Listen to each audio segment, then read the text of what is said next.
Good morning students. As nowadays we are studying types of adjectives. Today I will teach you possessive adjective and demonstrative adjective.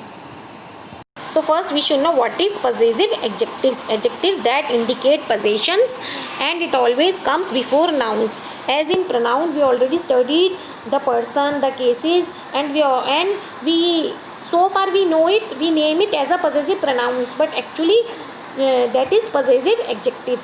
So how many types of possessive adjective is?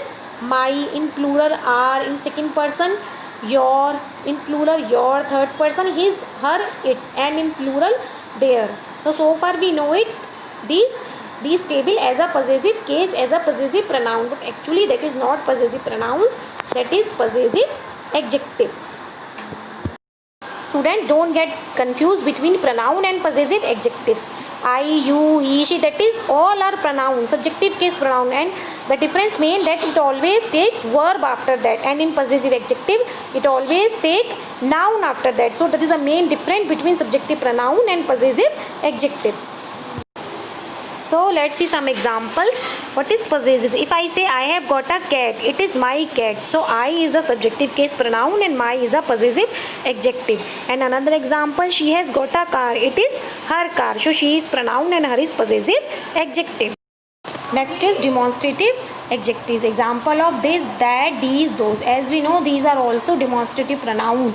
And demonstrative adjectives and demonstrative pronoun both are used to point out something. But what is the difference between them? When we use noun after this, that, then it works as a demonstrative adjective. But when we use verb and helping verb after that, then it works as a demonstrative pronoun. As for example, this chair is broken, then it works as a demonstrative adjective, and this is my chair, it works as a demonstrative pronoun. So now we are clearing that where we use this, that, these and those. This and that will be used for singular and these and those will be used for plural. This is for near things, that is for far away things, and these is for plural and those is for far away things and for plural. Look at the pictures, you can clear this shamrock, that shamrock, these shamrock because that is near, and those shamrocks because that is far away. So I think you understood. Thank you.